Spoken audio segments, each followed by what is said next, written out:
Let's mic news at 6। केंद्र सरकार सरकारी कर्मचारियों और पेंशन भोगियों को होली से पहले अच्छी खबर दे सकती है। महंगाई भत्ता यानी डीए में 2% की बढ़ोतरी की संभावना है, जिससे ये मौजूदा 58 से बढ़कर 60% हो जाएगा। लेबर ब्यूरो के दिसंबर इंडेक्स डेटा के आधार पर यह कैलकुलेशन हुआ है। ये बढ़ोतरी 1 जनवरी 2026 से लागू होगी। मार्च की शुरुआत में कैबिनेट की मंजूरी के बाद फरवरी की सैलरी में लाभ मिलेगा। साथ ही जनवरी का एरियर भी खाते में आएगा। ये 7वें वेतन आयोग के तहत आखिरी बढ़ोतरी होगी, क्योंकि 7वां आयोग दिसंबर 2025 में खत्म हो चुका है और 8वें आयोग की शुरुआत हो रही है।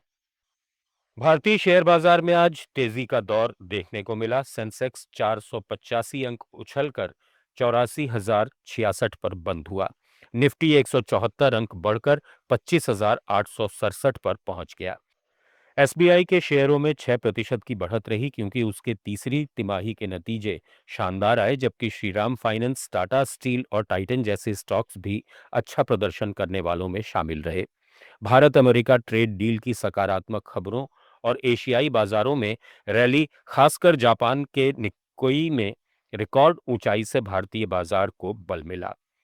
गिफ्ट निफ्टी भी सुबह 25,900 के स्तर पर ट्रेड कर रहा था, जो मजबूत ओपनिंग की ओर इशारा कर रहा था। कुल मिलाकर बैंकिंग और मेटल सेक्टरों ने बाजार को सपोर्ट किया, जबकि कुछ एफएमसीजी शेयरों में हल्की गिरावट आई। सोमवार को सोना चांदी में जबरदस्त उछाल आया। एमसीएक्स पर गोल्ड वायदा करीब 2% बढ़कर 1,58,000 रुपए प्रति 10 ग्राम के आसपास पहुंच गया, जबकि सिल्वर वायदा 5% तक चढ़कर 2,64,000 रुपए प्रति किलो तक गया। इस तेजी का असर गोल्ड और सिल्वर ईटीएफ पर भी पड़ा, जहां कई फंड्स में 10-12% तक की बढ़ोतरी देखी गई।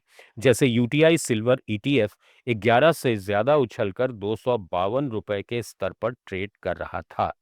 अगर किसी निवेशक ने शुक्रवार को 1 करोड़ रुपए गोल्ड सिल्वर ईटीएफ में लगाए होते, तो आज उसे 11-12 लाख रुपए तक का मुनाफा हो सकता था। ये तेजी कमजोर अमेरिकी डॉलर, ग्लोबल अनिश्चितता और सुरक्षित निवेश की मांग से आई है। साथ ही जनवरी 2026 में भारत के गोल्ड ईटीएफ में रिकॉर्ड $2.49 बिलियन का इनफ्लो हुआ, जो पिछले महीने से 98% ज्यादा है। ये लगातार 8वें महीने का इनफ्लो है, जो निवेशकों की सोने में मजबूत दिलचस्पी दिखाता है।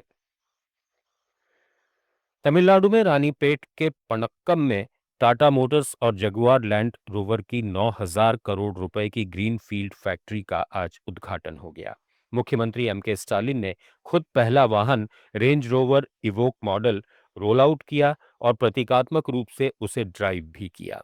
टाटा सन्स के अध्यक्ष एन चंद्रशेखरन ने इसे टाटा मोटर्स के लिए स्वर्णिम दिन बताया। उन्होंने कहा कि यह संयंत्र सालाना 2.5 से 3 लाख वाहनों का उत्पादन करेगा, जिसमें इंटरनल कंबस्टन इंजन और इलेक्ट्रिक दोनों शामिल हैं।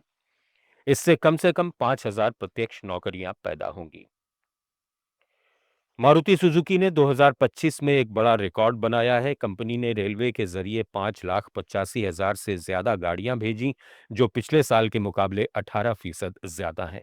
कंपनी की रेल से लॉजिस्टिक्स की हिस्सेदारी अब 26% तक पहुंच गई है, जो 2016 में सिर्फ 5% थी। इससे कार्बन उत्सर्जन में बड़ी कमी आई है और सड़कों पर ट्रैफिक जाम भी कम हुआ है। कंपनी के सीईओ हिसाशी ताकेउची ने मीडिया को जारी बयान में कहा कि मानेसर में भारत की सबसे बड़ी इन प्लांट रेलवे साइडिंग शुरू करने और चिनाब ब्रिज से कश्मीर तक गाड़ियां पहुंचाने जैसी उपलब्धियां ग्रीन लॉजिस्टिक्स को मजबूत कर रही हैं। समाजवादी पार्टी के सांसद अखिलेश यादव ने कहा है कि विपक्ष चाहता है कि सदन चले, खासकर ऐसे समय में जब अमेरिका के साथ इतनी बड़ी डील हुई है। अखिलेश यादव ने तंज कसते हुए कहा कि यह डील नहीं, ढील दी गई है और बीजेपी ये समझाने में लगी है कि 18 और 0 बराबर हैं। उन्होंने कहा कि 1991-92 के बाद इतने बड़े पैमाने पर बाजार खोला गया है और विपक्ष इसका जवाब चाहता है। न्यूज एट 6 में फिलहाल इतना ही। बने रहिए लेट्स माइक के साथ। आप सुन रहे थे let's mic more than radio. Follow कीजिए हमें हमारे सोशल मीडिया प्लेटफॉर्म्स पर।